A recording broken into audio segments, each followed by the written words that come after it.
स्याह रात, सुनसान सड़क, चारों तरफ घुप अंधेरा। ठंडी हवा चल रही थी। सड़क पर सन्नाटा छाया हुआ था। अमित अपनी कार चला रहा था। वो जल्दी से जल्दी घर पहुंचना चाहता था। सड़क बिल्कुल खाली थी। दूर दूर तक कोई नहीं दिख रहा था। अमित बिल्कुल अकेला था, अपनी ही सोचों में खोया हुआ। अचानक कार की हेडलाइट में एक परछाई दिखी। अमित चौंक गया। उसने ब्रेक लगाई। कार धीरे हो गई। उसने गौर से देखा, एक बूढ़ा आदमी सड़क के किनारे खड़ा था। वो हाथ उठा रहा था, जैसे उसे मदद चाहिए। अमित के मन में डर और दुविधा दोनों थी। इस वीरान जगह पर इतनी रात को ये बूढ़ा आदमी क्या कर रहा है? कहीं ये कोई जाल तो नहीं? लेकिन उसका दिल उसे बार बार रुकने को कह रहा था। अमित ने कार रोकी और बूढ़े आदमी की तरफ देखा।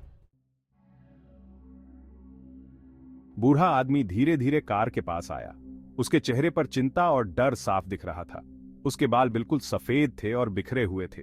उसकी आंखें लाल और थकी हुई थीं। उसने फटे हुए कपड़े पहने थे। हाथ में एक लकड़ी की छड़ी थी। बेटा, क्या तुम मेरी थोड़ी मदद करोगे? बूढ़े आदमी ने कहा।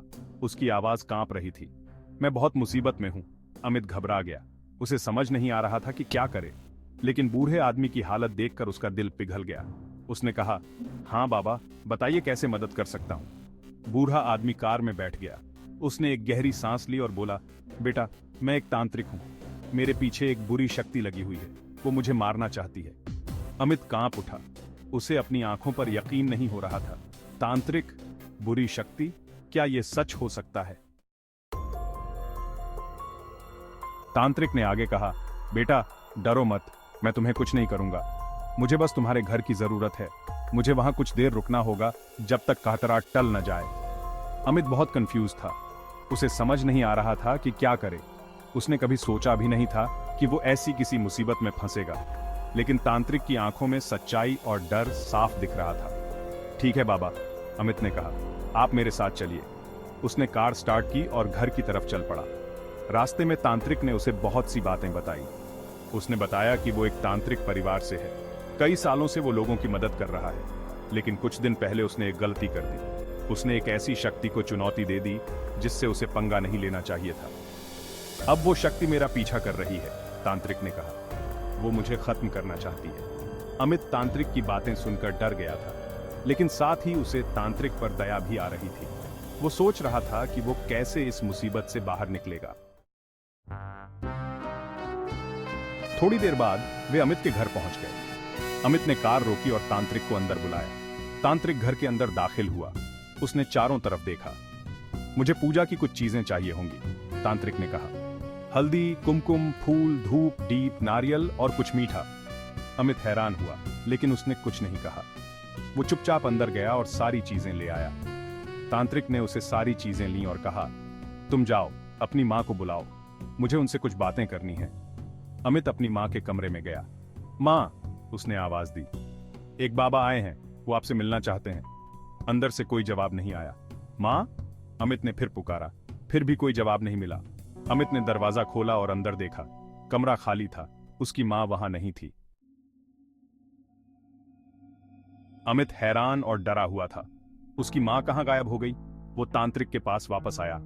बाबा, मेरी मां गायब है, उसने घबरा कर कहा। तांत्रिक मुस्कुराया, एक ठंडी, भयानक मुस्कान। चिंता मत करो बेटा, उसने कहा, तुम्हारी मां यहीं है। अचानक कमरे का माहौल बदल गया। हवा भारी हो गई। एक अजीब सी गंध फैल गई। दीपक की लौ टिमटिमाने लगी। परछाई इधर उधर भागने लगी। और फिर अमित ने अपनी मां को देखा। वो दरवाजे पर खड़ी थी, लेकिन उसका रूप बदल चुका था। उसकी आंखें लाल हो चुकी थीं। उसके चेहरे पर एक खतरनाक मुस्कान थी। उसके हाथ पंजों में बदल चुके थे। मां! अमित डर के मारे चीखा। अब मैं आजाद हूं, उसकी मां ने एक भयानक आवाज में कहा। और अब मैं तुम्हें भी अपने साथ ले जाऊंगी।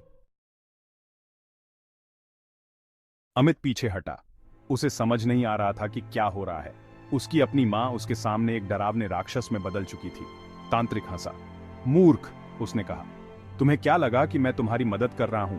मैंने ही तुम्हारी मां को अपने काबू में किया था, और अब मैं तुम्हारी आत्मा पर भी कब्जा कर लूंगा।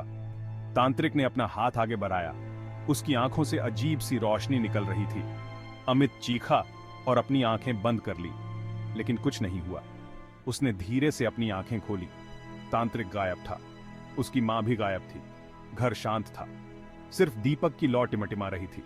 अमित समझ गया था यह सब एक बुरा सपना था, एक बहुत बुरा सपना। उसने राहत की सांस ली और अपने बिस्तर से उठ गया। लेकिन जैसे ही उसने खिड़की से बाहर देखा, उसकी मुस्कान गायब हो गई। खिड़की के बाहर अंधेरे में दो लाल आंखें उसे घूर रही थीं और एक भयानक आवाज हवा में गूंजी, मैं जल्द ही वापस आऊंगा।